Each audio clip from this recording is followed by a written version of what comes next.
요한계시록 8장은 일곱째 인이 떼어지는 장엄한 순간으로 시작합니다. 일곱째 인을 떼실 때 하늘이 반 시간쯤 고요하더니 라는 표현은 우주적 정적을 묘사하며 그동안 이어진 인재앙의 긴박한 흐름이 잠시 멈추는 것을 보여줍니다.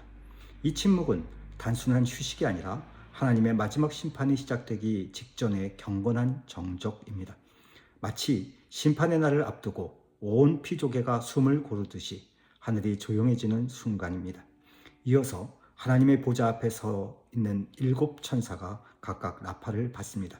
나팔은 경고와 소집 그리고 하나님의 승리를 알리는 도구입니다. 따라서 이 장면은 이제 하나님의 심판과 구원의 계획이 새로운 단계로 들어감을 선언하는 신호탄이라 할 수 있습니다. 또 다른 천사가 금향로를 가지고 제단 곁에 서서 많은 향을 받습니다. 이 향은 모든 성도의 기도와 함께 하나님께 드려집니다.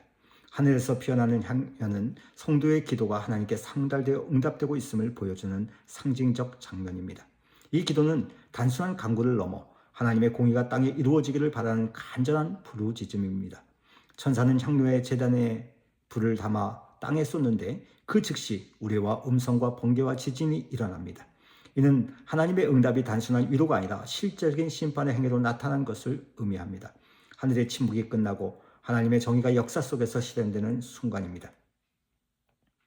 이 본문은 일곱 나팔과 일곱 대접 심판이 단순히 일곱 번째 인 속에 포함된 사건이 아니라 점차 심화되는 동일한 주제의 반복임을 보여줍니다.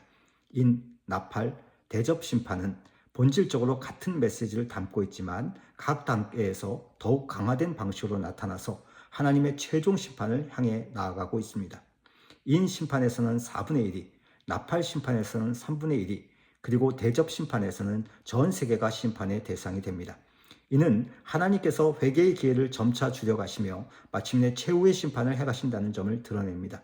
따라서 이 본문은 단순한 재앙의 나열이 아니라 하나님의 공의가 점진적으로 완성되어 가는 과정임을 보여주는 중요한 부분입니다. 더 중요한 것은 이 장면은 성도의 기도가 하나님의 심판과 구원의 역사 속에서 중요한 역할을 한다는 사실을 강조합니다. 성도는 고난 가운데 기도하며 하나님의 공의를 간구하고 하나님은 그 기도를 응답하심으로 역사를 심판과 구원의 길로 이끄십니다.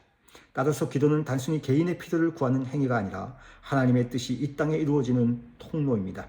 하늘의 침묵 이후에 시작되는 심판은 우연이 아니라 성도의 기도와 하나님의 계획 속에서 이루어지는 필연적 사건입니다. 오늘 우리의 기도를 통하여 하나님이 일하시고 하나님의 역사는 펼쳐질 것입니다. 그 역사를 펼치게 하는 우리의 기도, 그 기도가 멈춰지지 않기를 주님의 이름으로 소망합니다.